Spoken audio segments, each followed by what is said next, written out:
बिस्मिल्लाहिर्रहमानिर्रहीम अस्सलाम वालेकुम। Welcome to this important lecture of physics. इस लेक्चर के अंदर हम एक important concept that is the difference of C P minus C V which is equal to R which is a constant इसको derive करेंगे या इसको प्रूव करेंगे कि C P is greater than C V. याद रहे कि C P is the molar specific heat at constant pressure, जो कि हम प्रीवियस लेक्चर में भी देख सके हैं और इसको हम रिव्यू भी कर सकते हैं कि वो हीट जो किसी भी सब्सटेंस के 1 केल्विन टेम्परेचर को राइज़ करने के लिए चाहिए जब उसकी अमाउंट 1 मोल हो और हम प्रेशर को कांस्टेंट रखें। And similarly C V is the molar specific heat at constant volume. इसको डिराइव करते हैं, इसके लिए हम फर्स्ट लॉ ऑफ थर्मोडाइनमिक की मैथमेटिकल फॉर्म को ऑब्जर्व करते हैं which is Q is equal to, यानी जो हम total amount of heat provide कर रहे होते हैं वो उसकी इंटरनल एनर्जी को चेंज कर रहा होता है और उसके साथ साथ उस सिस्टम की तरफ से कुछ ना कुछ वर्क हो रहा होता है। अगर हम गैस को एक्सपेंड करते हैं प्रेशर को कांस्टेंट रखते हुए तो उस वक्त हम देख सकते हैं कि क्योंकि प्रेशर कांस्टेंट होगा वॉल्यूम चेंज होगा तो W P डेल्टा V के इक्वल होगा and Q P which is the amount of heat at constant pressure वो इसके इक्वल हो जाएगा। इन दोनों वैल्यूज़ को अगर हम इस अबव इक्वेशन में पुट करें तो ये कुछ इस तरह से बन जाएगा C P delta T is equal to delta U plus W की जगह आ जाएगा P डेल्टा V। इस इक्वेशन के अंदर हम एक और चेंज लाते हैं और वो है चेंज इन इंटरनल एनर्जी।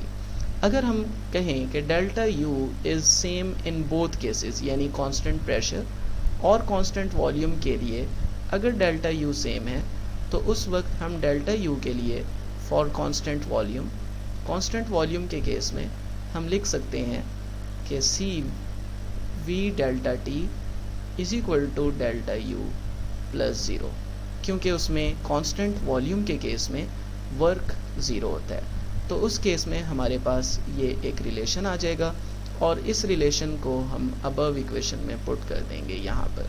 जब हम इसको यहाँ पर पुट करेंगे तो हमारे पास ये वाली इक्वेशन आ जाएगी C P delta T is equal to C V delta T plus P delta V. अब हम according to general gas equation we know that pressure और वॉल्यूम का जो प्रोडक्ट है that is equal to N R T. अगर हम change in volume कर रहे हैं तो that is due to change in temperature, इसलिए हम वॉल्यूम के साथ डेल्टा और टी के साथ भी डेल्टा लिख सकते हैं और एन को हम यहाँ 1 कंसिडर कर सकते हैं क्योंकि अमाउंट 1 मोल है।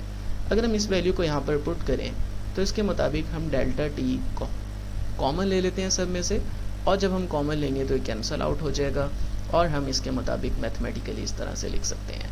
सो यहाँ से ये भी प्रूव हो गया कि C P is greater than C V by some factor और वो फैक्टर आर है जिससे ये ज़्यादा है। लॉजिकली हम इसको लेफ़्ट साइड पे टॉप कॉर्नर पे ज़रा देखते हैं कि जब हम कांस्टेंट प्रेशर पर हीट प्रोवाइड कर रहे होते हैं तो कांस्टेंट प्रेशर पर हीट प्रोवाइड करने से 2 टास्क हो रहे होते हैं। एक वर्क हो रहा होता है क्योंकि उस वक्त चेंज इन वॉल्यूम आ सकता है और दूसरा उस वक्त इंटरनल एनर्जी चेंज हो रही होती है। जबकि जब हम कांस्टेंट वॉल्यूम पर हीट प्रोवाइड करते हैं तो सिर्फ एक ही टास्क होता है, यानी सिर्फ इंटरनल एनर्जी चेंज होती है, वर्क नहीं होता क्योंकि वॉल्यूम कांस्टेंट है। कांस्टेंट वॉल्यूम के केस में वर्क ज़ीरो होता है। तो इस तरह C P will be greater than C V क्योंकि उस वक्त वॉल्यूम कांस्टेंट है। सो इस तरह से हम इसको डिराइव कर चुके हैं। Thank you so much, that was all for this lecture. उम्मीद है वीडियो आपकी हेल्पफुल रहेगी।